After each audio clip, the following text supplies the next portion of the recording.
पहली भक्ति करती हूँ, हमसे रिश्तेदारी बना लो। 9 भक्ति है कौन कौन? श्रवणम कीर्तनम विष्णु स्मरणम पाद सेवनम अर्चनम वंदनम दास्यम सख्यम आत्म निवेदनम इति पुंसार्पिता विष्णु भक्तिश्चे 9 लक्षणम। ये 9 भक्ति है। तो पहली भक्ति क्या है? श्रवणम। तब दूसरी कीर्तनम। प्रथम भगति संतन कर संगा। तो साधुओं के मुखारबिंद से मैं कथा सुनी हूं, इसलिए मैं पहली भक्ति की हूं। तो आप हमसे विवाह कर लीजिए, रिश्तेदारी कर लीजिए, क्योंकि आपने वादा कर लिया है। तो भगवान ने कहा ऐसे मनमाना ही कर रही हो? तो दूसरे मुस्का जवाब दे रही है कि कात्वाम मुकुंद महती कुल रूपशील विद्या पयो द्रविण धाम फिरात्म तुल्याम। लक्ष्मी जी प्रसन्न कब होती है? स्त्री प्रसन्न कब होती है पति के ऊपर? पैसा बहुत कमा लो, प्रसन्न होना मुश्किल हो जाए। कब प्रसन्न होगी? भगवती रुक्मिणी कह रही है कि कात्वाम मुकुंद महती कुलशील रूप विद्या वयो द्रविण धाम अभिरात्म तुल्याम धीरा पतिम। पति कैसा हो तो सुंदर लगता है? लक्ष्मी की कृपा कब होती है? धीर हो, गंभीर हो। धीरा पतिम कुलवतिम न प्रणीत कन्या कालेन्द्र सिंह नरलोक मनोभिरामम। हे प्राणनाथ, आज तक संसार में लड़की का पिता दान किया है, लड़के के पिता को, लेकिन आज रुक्मिणी से आप नया प्रथा चला दीजिए। महाराज मैं आपसे हाथ जोड़ रही हूँ कि हमको जबरदस्ती शिशुपाल लेने के लिए आ रहा है।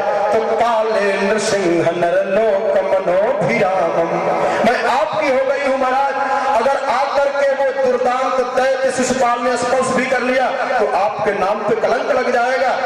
जैसे शेर का किया हुआ शिकार सियार अगर छू ले तो शेर की बिल्कुल सब प्रतिष्ठा भंग हो जाती है। ऐसे महाराज आप जगत के पति हैं, जगत के पति की पत्नी बनकर के शिशुपाल जैसा दुष्ट हमको जबरदस्ती उठा के लेके जाएगा तो हुई है हंसी तुहार पिया। इसलिए महाराज आप कृपा कर दीजिएगा। और तब संकल्प में लिख करके दे रही हैं कि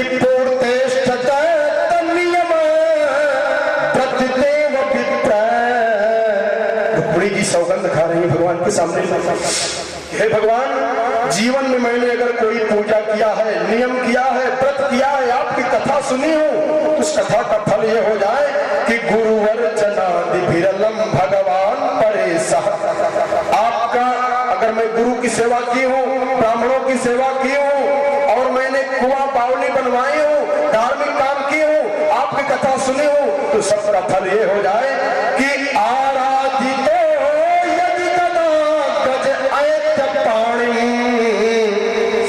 अगर मैंने आपको तन मन से अपना पति बना लिया हो तो गृहणा तुम्हें न दम घोष सुता दयो ने। किसी भी प्रकार से मेरा अपहरण दम घोष का पुत्र शिशुपाल न कर पावे। इसलिए महाराज मैं आपसे हाथ जोड़ करके कर रही हूँ। तब भगवान को इशारा कर रही, ऐसे आप आइएगा, हमको लेकर के चले चलिएगा। 7 श्लोक है, 7 श्लोक बहुत सारा गर्भित है। कहते हैं महाराज हमारे यहाँ की परंपरा है कि शादी से पहले पार्वती की पूजा कराई जाती है लड़की से। और मैं पूजा करने वही मंदिर पे आऊंगी शंकर जी के पास, और शंकर जी के पास आकर के हमको आप लेकर के चले चलिएगा। अंतः पुरंदर चरी मलिहत्य बंधो त्वामद्वहे कथमत कवदाम विपाया पूर्वे दुरस्ति महती कुलदेवी यात्रा यास्याम बहिर्नव मधुर गिरिजाम उपेयाम। नई जब लड़की जाती है ससुराल में, पहले पार्वती की शंकर जी की पूजा करती है, तब जाती है।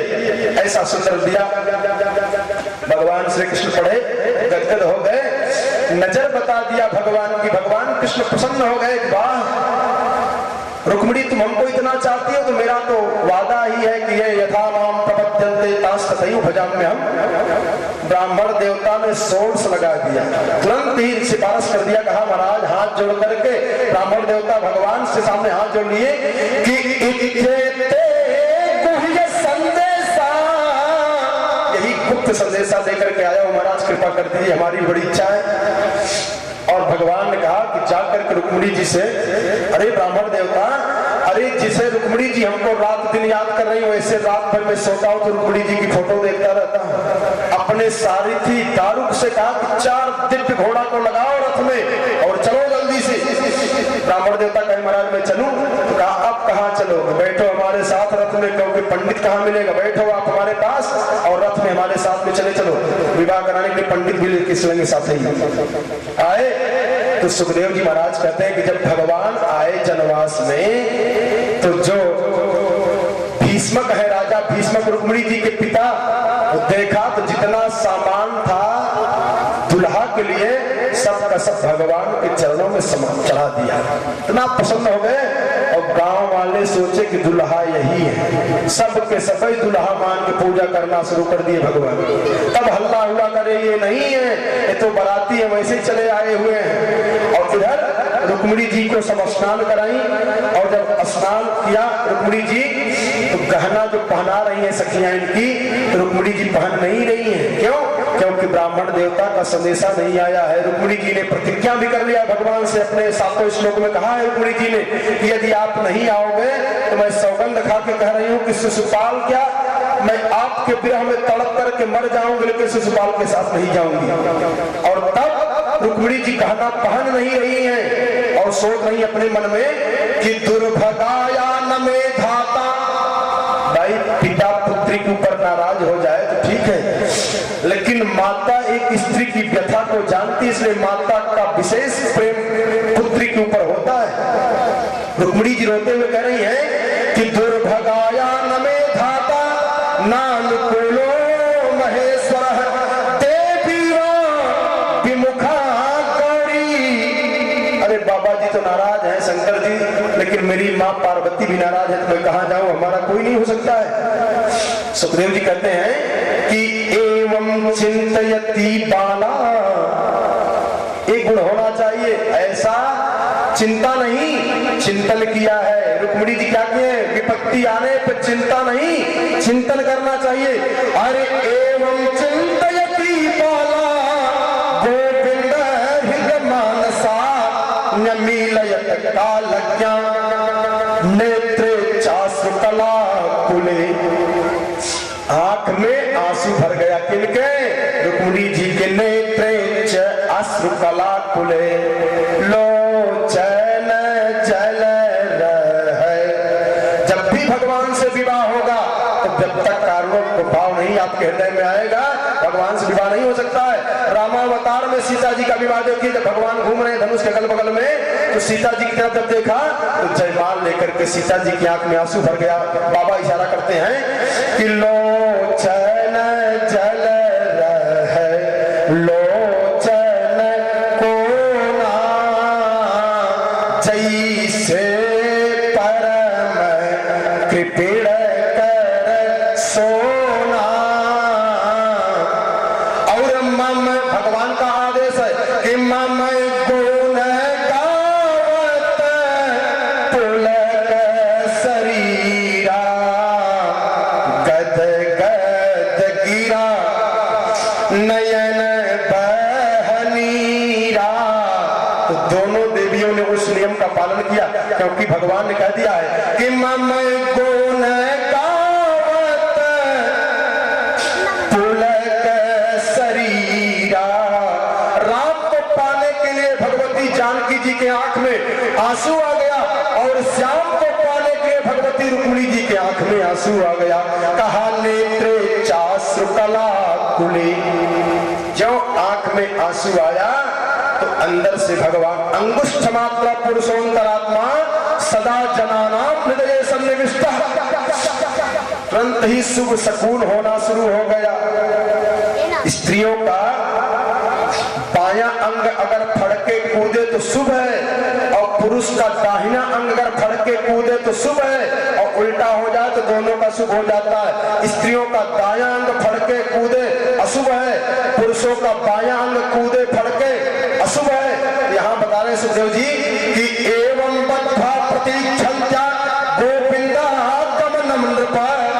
गोविंद के आगमन की प्रतीक्षा में जो विकल हो रही हैं रुक्मिणी जी, हे राजा परीक्षित, तो क्या हुआ, कहा वाम ओरुर भुजो नेत्रम स्फुरन प्रिय भाषिण। बायां हाथ बाईं आंख फरकना शुरू कर दिया रुक्मिणी जी का। रुक्मिणी जी जान गई कि शुभ समाचार मिलने वाला है, शुभ सकून है ये, और करें ना कि वाम ओरुर भुजो नेत्रम नयनम स्फुरन प्रिय भाषिणः, ये बहुत सुंदर सुकून मिलो सुकून हो रहा है, इसलिए प्रसन्न हो गई। और तब तक जब आंखें उठा करके देखा सामने, तो ब्राह्मण देवता मुस्कुराए भगे चले आ रहे थे, क्योंकि जनवासे में भगवान आ गए, रथ से नीचे उतर के समाचार बताने आ रहे हैं रुक्मिणी जी को। और जब पहुंचे भगवान के भेजे हुए ब्राह्मण देवता, तो रुक्मिणी जी ने जब आंख में आंख मिलाया ब्राह्मण देवता से, तो इतने प्रसन्न थे कि जान गई कि तमागतम समाज्ञाय पैदर भी हिष्टमानसा। पैदर भी भीष्मक नरेश की लड़की रुक्मिणी प्रसन्न हो गई, क्योंकि ब्राह्मण देवता ने आंख से इशारा दिया कि आ गए, बिल्कुल ठीक है। मुस्कुराए, चेहरा प्रसन्न मन में था, बड़े प्रसन्न हुए रुक्मिणी जी। और इतनी प्रसन्न हुई, इतनी प्रसन्न हो गई रुक्मिणी जी कि सन्मुख हुई न सकत कपि मोरा, प्रति उपकार करऊं का तोरा। वो दशा जो हनुमान जी ने सीता जी का समाचार राम को सुनाया, और राम जी जब ऐसे मस्त हुए, तो आज श्याम जी का समाचार ब्राह्मण देवता ने भगवती महालक्ष्मी को सुनाया। तो महालक्ष्मी प्रसन्न होकर कह रही है कि न पश्यन्ति ब्राह्मणाय प्रियमन्यन्नाम सा। क्या दे दूं महाराज आपको सुख खुश खबरी नहीं। इसलिए भगवती लक्ष्मी ने हाथ जोड़ करके सर जमीन पर रख करके प्रणाम कर लिया, माने आज से मैं आपको समर्पित हो गई। अब ब्राह्मण अगर अपने नियम का पालन करेगा तो क्रोध करके पृथ्वी पे पैर पटक दे तो भगवती को प्रसन्न होना पड़ता है। सोना निकल आए महाराज अगर त्रिकाल संध्या करने वाला ब्राह्मण पैर पटक दे जोर से, क्यों कि महालक्ष्मी ने कृपा कर दिया। इसलिए और सब जगह लक्ष्मी जाती है तो झुका देती है, लेकिन ब्राह्मण के पास जब लक्ष्मी की कृपा होती है तो दूसरे को झुका देती है। ब्राह्मण अपने मस्ती में मस्त रहता है, क्यों? यहाँ लक्ष्मी जी ने वरदान दे दिया है। और उधर रामावतार में हनुमान जी महाराज को दिया अष्ट सिद्धि नवनिधि के तांता। आज लक्ष्मी जी की कृपा हुई ब्राह्मणों के ऊपर, इसलिए ब्राह्मण को अगर इन नियमों का पालन करे, भगवान को नारायण लक्ष्मी को मां मान करके रहे, उसको कुछ करने की आवश्यकता नहीं, स्वयं भगवती की कृपा हो जाती है उसके ऊपर। क्योंकि यहाँ देख लीजिए, न पश्यन्ति ब्राह्मणाय प्रियमन्यन्नाम सा। इस शुभ समाचार में मैं क्या दे दूं, कोई दिखाई नहीं दे रहा, इसलिए हाथ जोड़ करके स्वयं प्रणाम कर लिया। कहते हैं अब रुक्मिणी जी अपने गहना को स्वयं ठीक कर रही है। जहां सखियों ने पहनाया है कुछ गलत हो गया है तो भगवती उसको स्वयं ठीक कर रही है अपने आप से, क्योंकि प्रसन्न हो गई है। और इधर स्वस्ति वाचन बोल रहे हैं, सब पूजा पाठ हो रहा है। पंडित लोग जो है शिशुपाल के यहाँ स्वस्ति न इंद्रो वृद्धश्रवाः स्वस्ति नः पूषा विश्ववेदाः स्वस्ति नस्तार्क्ष्यो अरिष्टनेमिः। वैदिक मंत्र से जो संस्कार होता है ना, यज्ञोपवीत संस्कार कराया जा रहा है। इधर रुक्मिणी जी का भी कराया जा रहा है। जरासंध तंत्र वक्त शिशुपाल बड़ी बड़ी दिग्गज वीर आए हुए हैं सुरक्षा में कि कहीं कृष्ण न चले जाए। मारी सेना पे सेना लगाई गई है। और इधर समस्त सेनाओं के बीच में विदुषी ब्राह्मणियों के साथ में भगवती महालक्ष्मी रुक्मिणी जी महारानी जा रही हैं पार्वती की पूजा करने के लिए। गायन्तश्च स्तुवन्तश्च गायिका पाठ्य बालका, नाचने वाले, गाने वाले, बजाने वाले, सब मंगल गीत, विवाह की गीत जो गाई जाती है उसको गाते हुए जा रहे हैं। और कैसे कैसे जा रही हैं? कहा कि आसाद्य देवी सदनम। देखिए मंदिर में जाते समय क्या करना चाहिए, कितनी सूक्ष्मता से सुखदेव जी महाराज बता रहे हैं। मंदिर में जाएंगे तो दूसरे ढंग से जाएंगे। कैसे जाना चाहिए? रुक्मिणी जी को विदुषी ब्राह्मणियां लिवा करके जा रही पूजा कराने में जो माहिर है। सुखदेव जी कहे हैं धौत पाद कराम्बुजा, पहले पैर धोए तब हाथ धुलाए। उपस्पृश्य शुचिः शांता प्रविवेशाम्बिकान्तिकम्, तब मंदिर में प्रवेश कराया। आरिताम वै प्रवयसोपालाम विधिज्ञा विप्रयोषितः। पूजा कौन करा रही है? ब्राह्मणियां। विधिज्ञा विप्रयोषितः भवानीं वंदयान चक्रुन भव पत्नीं भवान विताम। 16 प्रकार से ब्राह्मणियों ने रुक्मिणी जी के हाथ से पूजा कराया। और कैसे? इसी श्लोक का अर्थ सीता जी आरती जब करती हैं, अरे जय जय गिरिवर राज किशोरी, जय महेश मुख चंद्र चकोरी,